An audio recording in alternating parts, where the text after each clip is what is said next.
Salut, c'est Corentin. Vous l'avez vu en début de semaine, j'ai sorti un nouveau site de plugin, corentinboulin.shop. Vous avez été quelques-uns à me faire vos premiers retours, c'était plutôt positif, donc je suis vraiment content que ça vous plaise.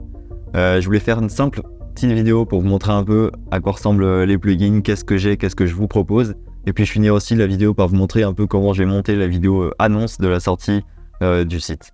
Et je vais commencer directement. On a donc ici les titres, les CA titles que j'ai nommés comme ça.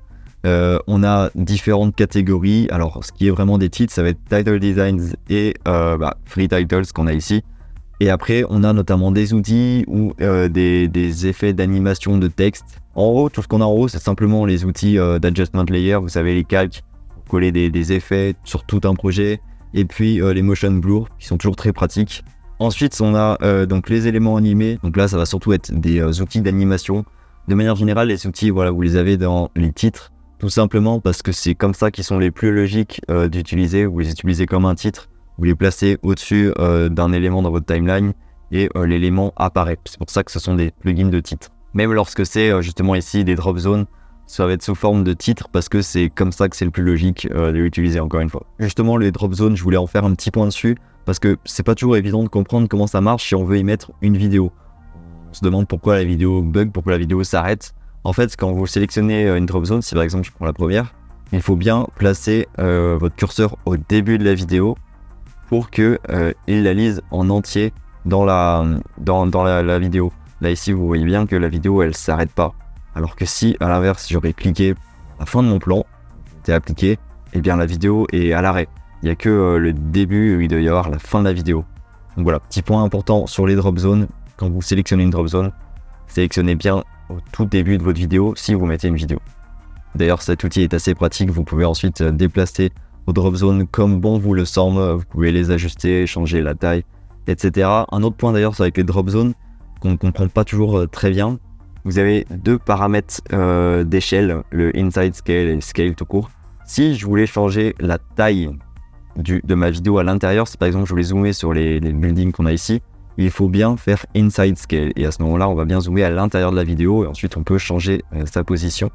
Et le drop zone scale 1 ici parce que c'est la première vidéo, ça va être vraiment pour l'ensemble de la drop zone. Voilà, après vous avez plusieurs réglages. J'avais d'autres éléments, il y a le néon echo shape qui peut être assez sympa. Vous pouvez soit y mettre une forme de cercle, soit un rectangle, soit un titre, faire cet effet là sur un titre. Ou bien, qui peut être encore mieux, sur une drop zone, donc l'élément que vous souhaitez, comme par exemple un logo, je vais le faire sur le mien, que je viens d'ajouter, et je vais changer du coup justement l'échelle, et voilà, ça peut faire un effet assez sympa. Vous pouvez bien sûr changer les couleurs, les outlines, etc. Ici, vous avez la catégorie effets. Alors j'y viendrai un peu plus tard. Tout simplement, ce sont les mêmes effets qu'on a ici. Et ça va être les mêmes, mais sous forme de titres. Justement, c'est comme les outils, vous pouvez les placer directement au-dessus de la timeline. Il y a des fois, c'est plus pratique que d'utiliser l'effet en question. Dans les titres gratuits, il y en a des quand même assez sympas que je trouvais qui rendaient quand même assez bien. Il y a celui-ci, il y a celui-ci. On n'arrive pas bien à lire, mais on peut modifier ensuite les réglages pour que ce soit lisible. Si je change par exemple la couleur des lignes, ça peut être juste ça et ça peut être assez sympa. On en a pas mal. Celui-ci aussi, je le trouve assez sympa. Ensuite, on a les Text Animations Tools, qui est encore une fois des outils d'animation de texte, cette fois-ci vraiment que du texte, et des trucs un peu 3D comme ça qui sont sympas. Le 3D Text Roll, à savoir que vous pouvez le positionner soit comme ça, mais vous avez également la possibilité d'avoir la caméra comme si elle était de face, et également de l'intérieur. Vous créez des variantes assez sympas qu'on peut ensuite personnaliser la position de la caméra pour se mettre plus près, plus loin, etc. Il y a pas mal de réglages. On a d'autres plugins assez sympas. Scrolling Text Pool, il est vraiment cool aussi. D'ailleurs également, vous pouvez changer l'affichage. Soit vous avez l'effet un peu de caméra 3D, soit vous pouvez désactiver, que ça fasse vraiment juste un mur de texte. Et vous avez pas mal de réglages là aussi. Après, j'ai tous mes designs de titres. Il y en a qu'on n'a pas forcément l'habitude de voir. Celui-ci, je suis assez content du rendu final. Celui-ci aussi qui est vraiment cool. Et puis en dessous, on a donc les outils, tools. Donc ceux-là, ils sont tous gratuits, là, ceux que je vous montre. Ça peut être des trucs tout simples, mais si on voulait faire par exemple un cercle de titre, un titre circulaire, on n'a pas d'option sur Final Cut. Du coup, je vous l'ai créé. Vous pouvez ensuite paramétrer son emplacement, Vous pouvez aussi paramétrer la vitesse, le sens de rotation. On a d'ailleurs pareil en version rectangle où on peut aussi reformer le format du rectangle, le ratio. Le Radiant Titles, je ne l'ai pas mis dans les titres parce que pour moi c'est plus un outil dans le sens où, contrairement à sur Final Cut, ici on va pouvoir réécrire le titre. Si par exemple je mets, ça va pas être très original, mais corentinaboulan.shop, je sais pas si vous l'avez remarqué, mais en même temps que j'écrivais, le dégradé c'est reformé. On a bien le début en violet ici et la fin en orange. Si j'aurais mis que 3 lettres, les 3 premières, on a toujours ce dégradé violet vers orange. En fait, la taille du dégradé va bien s'adapter en fonction de la taille du texte, contrairement aux options de Final Cut. Si je descends un peu dans les générateurs, on n'a pas énormément d'éléments, mais on en a quand même quelques-uns, des trucs assez cool. Le Morphing Color Spin, je le trouve vraiment stylé. Vous pouvez également choisir de personnaliser les couleurs, Random Echo Waves, Sparkle Neon. Celui-ci, si je peux faire un petit arrêt dessus, parce qu'on a également plusieurs options d'affichage, soit le Lines, comme celui-ci, ou alors Rectangles. Alors, comme ça, c'est vrai qu'on se rend pas réellement compte, on a juste l'impression que c'est moins dense. Et si je change la réfraction, quelque chose de beaucoup plus bas, bon peut-être pas aussi bas, en fait on comprend qu'à la base c'était bien un rectangle. Que là, c'était bien des lignes. Mais du coup ça peut faire un arrière-plan également assez intéressant si je bouge un peu, réfraction. Voilà, à chaque fois, les plugins ils ont vraiment plusieurs options d'affichage qui nous permettent d'avoir des variantes assez variées. Des variantes assez variées, oui, des variantes un peu vraiment différentes. Bref, voilà. Et encore une fois, 2 outils, juste de dégradés plus complexes. Là, par exemple, un dégradé à 4 couleurs, on ne peut pas le faire sur Final Cut. Et là, ici, vous choisissez l'emplacement de vos couleurs, la taille qu'elles prennent sur l'image. Et puis, bien sûr, vous personnalisez les couleurs. Et si je vous montre un peu plus maintenant ce qui est des effets, on en a quelques-uns, pas énormément, mais quelques-uns assez intéressants quand même. On a le Light Leaks, si je le mets sur la vidéo, il va charger comme ça. Alors c'est vrai que mon Light Leaks, il est pour l'instant assez lourd. Final Cut rame un peu quand on le charge, parce qu'il y a beaucoup en fait d'éléments. Moins vous les affichez, si par exemple je mets que le layer 1 et je masque le 2 et le 3, et plus le plugin sera fluide. Donc voilà, la Final Cut n'a pas de problème pour le charger. Il y a un effet que j'ai appelé Color Reduce Effect. Alors, comme son nom l'indique, il va minimiser le nombre de couleurs sur des vidéos. Alors, c'est limité à 4. En fait, c'est un plugin qui est de base sur Motion, c'est pour ça que j'ai mis gratuit, parce que moi je ne l'ai pas réellement créé celui-ci. Il va permettre de choisir que 4 couleurs. Alors comment ça marche? Le plus simple, c'était d'abord le désactiver, de sélectionner 4 couleurs. À chaque fois, le 1, 2, 3, 4, vous allez sélectionner par rapport à votre plan. Donc là, ce qui prime, ça va être le bleu du ciel, on va avoir le vert des sapins, également, on va dire le blanc cassé de la neige, un peu grisâtre. Et on peut faire une autre variante de bleu, par exemple le bleu un peu plus foncé. Voilà. Et le plus simple ensuite, c'est de dupliquer la couleur avec Replace With. Voilà, je vais le dupliquer. Et quand j'applique, on a du coup les couleurs à peu près fidèles à la vidéo initiale, mais on n'a que 4 couleurs sur le plan. Et finalement, l'effet est assez cool. Alors, en réalité, il y a un peu plus que 4 couleurs parce que là, le smoothness, il était réglé. Plus il est près du 1 et plus il va créer de couleurs. Alors si je mets à 0, là il y a vraiment 4 couleurs, bleu clair, bleu foncé, blanc cassé et vert. Voilà.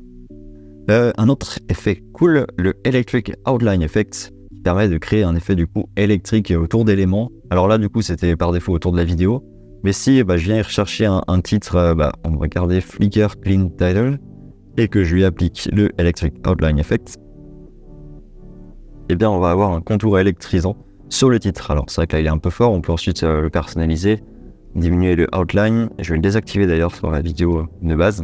Alors pareil, Final Cut peut charger un peu plus sur cet effet là, mais donc ce qui est cool avec le Electric Outline Effect, c'est qu'on peut l'appliquer sur des titres, mais également des logos, des éléments visuels, peu importe, ça fonctionnera. Et comme je vous le disais tout à l'heure, il y a certains effets qu'on peut avoir accès depuis les titres, donc dans CA Titles, ici on a bien Effect, et donc on peut les déplacer de cette manière-là et les avoir directement sur l'ensemble des vidéos, comme le Glass Effect qui est assez sympa par exemple. Dernière chose dans les effets, là ce serait plus des outils du coup, Mosaic, qui nous permet d'afficher des vidéos sous forme d'une mosaïque, comme le nom l'indique. Par défaut, quand vous l'installez, vous avez cette grille en rouge. Alors c'est simplement pour vous aider à créer cette mosaïque, mais ensuite il faut bien la masquer bien sûr, parce que c'est pas intéressant. Et en fait, c'est simplement pour vous aider à placer. Donc là, la vidéo, elle sera dans la case A1.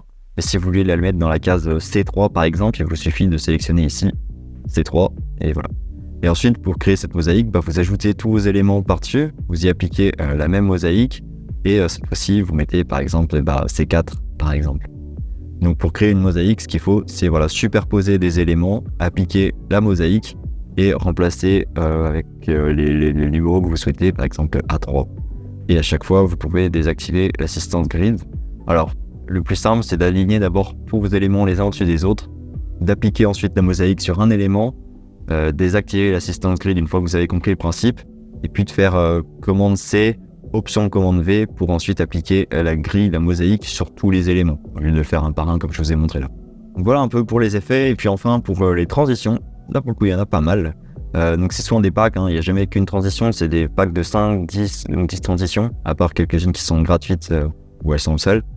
Les transitions, c'est pas bien compliqué, vous déplacez l'élément que vous voulez là où vous voulez, et c'est souvent des petites transitions. Alors je vais peut-être la mettre un peu plus grande. Sur 6 frames, c'est des transitions qui sont plutôt cool, en tout cas je trouve qu'elles sont utiles seulement si vous voulez les mettre sur un petit laps de temps. 5, 6 images, à des fois ça peut être 10, 12 images, mais c'est vrai que si la transition elle avait duré par exemple 2 secondes, ça fait un peu lourd je pense. Déjà là je suis à 1 seconde et 9 images. Bon, voilà, c'est pas magnifique. C'est souvent des transitions qui sont cool quand c'est rapide, quand ça va vite, comme dans la vidéo annonce que je vais vous montrer juste après. Voilà. Et ici, on peut encore une fois, il y a toujours des petits réglages, pas toujours les mêmes. On peut changer Hue, donc c'est la teinte de la transition si je veux mettre d'autres couleurs. Je peux changer également l'opacité. Voilà, il y a pas mal de petits réglages à chaque fois. J'ai Dirty Grainy Transition, celui-là il est vraiment cool. Ça va être en fait des effets d'overlay, de grain, où pareil vous pouvez à chaque fois changer la teinte et d'autres effets comme le mode de composition. Si je veux par exemple éclaircir, ça va éclaircir la vidéo. Voilà, il y en a pas mal avec des variations, toujours des choses un peu différentes. Film stock est plutôt cool aussi. À chaque fois film stock, vous pouvez, il y a toujours des petits éléments visuels, textuels je veux dire, et vous pouvez à chaque fois les réécrire. Là sur la frame 1.85 juste ici, c'était des petits éléments que j'avais mis, mais si je veux mettre c'est une vidéo d'Oregon, et je vais mettre Oregon, et ça nous fait du coup une petite transition avec un texte qui apparaît très rapide, Oregon, que je peux d'ailleurs replacer et ajuster également. Il y a pas mal de packs de transition assez stylés. Le VHS également est vraiment cool, où ça fait des effets d'overlay de VHS. Voilà, c'est un peu tout ce que j'ai pour l'instant sur mon site. Et pas mal d'éléments, je suis assez content, j'en aurai d'autres par la suite, donc voilà. Je vais passer maintenant sur la timeline de la vidéo annonce de mon site, donc pour vous remettre en mémoire, c'était un truc comme ça.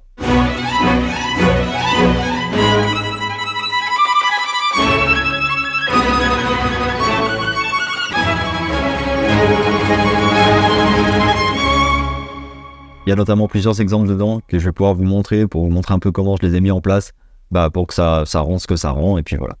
Déjà, pour rappel, comme c'est précisé à la fin de l'annonce, dans cette timeline-là, j'ai utilisé uniquement les plugins de mon site. J'ai pas utilisé de plugins tierces. C'est uniquement ceux de mon site et les plugins de base de Final Cut. Donc pour revenir déjà sur toutes les phrases annonces avec le texte, j'ai utilisé mon titre, Grainy Space Title. Il est vraiment super cool et je trouve que l'effet marche vraiment bien. Alors du coup, à savoir, c'est que c'est souvent des titres avec des animations. Et donc, pour pas être embêté avec les animations, si je veux ajouter des rampes de vitesse ou quoi, le plus simple, et c'est ce que je vous conseille quand vous utilisez des plugins de titres, c'est de directement les transformer en groupe, que vous puissiez modifier le contenant et que vous puissiez jouer sur la vitesse directement avec, sans modifier l'animation quoi. Si je le cut ici au milieu, ça va pas me couper mon animation de déroulement du texte. Et une autre raison qui est aussi importante, je voulais créer une version anglaise également de ma vidéo, et donc d'avoir mis tous ces titres dans des dossiers m'a permis ensuite d'avoir juste à changer ce que j'affiche pour avoir ensuite ma version anglaise. Donc c'est assez pratique. Une autre chose à préciser aussi, vu que j'utilise le format 2.1 dans mes vidéos, j'ai dû recadrer l'ensemble de mon projet pour que déjà les titres qui sont pas optimisés pour du format 2.1 et également pour les plans vidéo, parce que de base c'est du 16/9. J'ai utilisé un adjustment layer que j'ai appelé reframing, où j'ai zoomé pour que ce soit à bonne échelle de partout. Pour l'animation ici des titres qui est vraiment cool, ça va être stretch titles. que j'ai ensuite personnalisé. Une chose à savoir, c'est que pour créer cette animation des lettres qui s'étirent, vous allez avoir cette zone qu'on a ici, le petit carré, qui vous permet de sélectionner la zone qui va être étirée. Je vous déconseille de placer cette zone là où il y a des virages, des courbes dans vos titres. Et pour les modifier, vous cliquez sur Edit Slice et vous choisissez l'emplacement de cette zone. Et ici d'ailleurs, pour avoir cet affichage, c'était pas le cas au début, je devais avoir un truc plutôt comme ça. Donc j'ai sélectionné Simple Titles et par défaut j'avais un texte qui était blanc, mais ici on peut changer toujours la couleur. Vous allez dans Face, couleur, et vous choisissez la couleur qui vous intéresse. Ensuite ici on a simplement un ensemble de plugins qui sont sur le site. Des fois je les accélérais un peu pour que ce soit vraiment dynamique. Et de la même manière je les ai mis dans des groupes pour ensuite pouvoir changer la vitesse pour que ce soit encore plus dynamique dans la vidéo que je voulais faire. Si je continue un peu plus loin, on a donc cette partie-là qui est vraiment cool. Alors c'est vrai que cette partie-là, elle a demandé un peu de ressources à mon Mac. Alors de base, j'ai commencé par avoir un groupe qui s'appelle Window, qui est tout simplement un screen de montage où j'ai monté sur 10 minutes des trucs, où j'ai changé les paramètres parce que c'était ce que je voulais dans cette partie-là de la vidéo. Donc j'ai déjà une base avec ce screen et ensuite j'ai été utiliser l'outil qu'on a juste ici, macOS Windows. Justement macOS Window nous permet d'afficher une fenêtre type macOS avec les 3 petits points en haut à gauche, etc. Donc pareil, je les ai mis dans des groupes et si je prends par exemple mon groupe Viewer qui est cette fenêtre là, on a ici tous les réglages que j'y ai apportés et donc pour la zone de dépôt j'ai mis mon groupe Window. Ça me permettait du coup de pouvoir modifier le groupe Window, de changer les trucs de manière à ce que ça s'affiche directement ici. Et ensuite, voilà, je l'ai placé comme je le souhaitais, etc. Ajouter une petite transition au début et à la fin. Et donc, j'ai fait ça pour l'ensemble de mes fenêtres, où j'ai ajouté des petites variations de vitesse un peu différentes, un effet un peu de zoom, un peu en décalé pour faire un effet un peu de perspective, de parallaxe. Voilà, ici, j'ai simplement une petite animation d'icônes. Alors, c'est des icônes blancs finalement. De lutte et pareil, j'ai créé des dossiers pour récupérer l'icône. J'avais fait des screens de mon Finder et après j'ai ajouté un petit effet de glint et puis même une ombre portée qui est directement installée dans Final Cut pour créer du coup cet effet et le petit effet de zoom on l'a directement ici dans les effets CA Effect tout en bas Tools et Bezier Curve Transformation. Et à ce moment-là, j'ai pu ajouter ce petit zoom. Je veux que ça commence à 35% et que ça finisse à 40%. Et donc sur mes trois images de ma vidéo, ça crée ce petit zoom tout léger. Bref, en gros, voilà. Et si je continue, alors il y a cet effet qui est assez sympa. Alors en réalité, dans cet effet-là, j'ai très peu utilisé de plugin. Sur les plans où on me voit justement monter, j'ai juste utilisé une lutte. J'ai choisi la lutte Urban Abandon qui est directement dans ma collection Cinematic Plot Collection. Voilà, donc c'est un truc assez sympa. Des transitions un peu de partout. Là, on avait une VHS. Là, celle-ci, c'était un Flashy Light Leaks. C'est toujours très rapide. Là, du coup, justement, j'ai mis 4 secondes. Ça suffisait pour faire l'effet que je voulais. Voilà, en gros, ici, c'est les outils que j'ai créés pour faire une sorte d'animation d'icônes, de logos, d'applications que j'ai redesigné un peu moi-même parce que l'application Instagram, elle ressemble pas à ça, mais je trouvais ça vraiment stylé d'avoir une version un peu comme ça. Donc c'est le plugin Social Media qu'on a dans les titres, encore une fois, juste ici, Animated Elements. Ce qui est cool avec celui-ci, c'est que vous pouvez ici choisir l'icône directement dans Média. Vous pouvez, il y a tous ces médias-là. Et vous pouvez ajouter votre propre média avec la drop zone. D'ailleurs, je l'ai utilisé un peu plus tôt, je ne vous l'ai pas montré, je crois. Ah oui, juste ici, oui, parce que j'avais fait un groupe FCP logo. Et pareil, social media, et j'avais utilisé la drop zone avec un logo de Final Cut pour créer cette animation un peu 3D du logo qui est vachement cool. Donc voilà, vous mettez vos réseaux sociaux ou même un icône, un logo, il n'y a pas de souci. Et on arrive à la fin justement avec cet ensemble de mosaïques. Justement, on peut le voir dans ma timeline. C'est juste de la superposition d'éléments et ensuite vous y appliquez, là c'est ma mosaïque 5 par 5 et à chaque fois voilà je choisissais la position des éléments, là c'est E4, E3, E2, etc. Donc voilà pour créer cette mosaïque là qui rend assez bien et du coup la mosaïque elle représente que des plugins qui sont disponibles sur le site. Et puis pour ajouter un petit élément en plus sur la fin, il y a ici cette petite vague ondulée qui permet d'ajouter un peu plus de dynamisme encore une fois à la vidéo. c'est la Shockwave Effect. On l'a dans les effets, mais on l'a aussi du coup sous forme de titre. Et pour moi là, c'était plus pratique de mettre sous forme de titre pour créer voilà cette vague qu'on a. Justement, c'est le cercle fait ici. On peut encore une fois personnaliser pour améliorer tout ça. Donc voilà, je crois que j'ai fait le tour. Donc comme je vous l'ai dit, j'ai uniquement utilisé mes plugins et je trouve le rendu assez cool. Dites-moi d'ailleurs si vous avez bien aimé cette petite vidéo annonce. Je sais qu'elle est rapide, c'est pas la peine de me le dire, mais c'est le genre de vidéo que moi j'aime faire et que j'ai l'habitude de faire. Voilà, c'est tout pour cette vidéo. J'ai fait le tour, il y a quand même pas mal de choses. J'espère que les plugins vous plaisent et qu'ils continueront de vous plaire par la suite. N'hésitez pas à me dire ce que vous en pensez, je serais vraiment curieux. Et puis nous on se dit à la prochaine vidéo. C'était Corentin.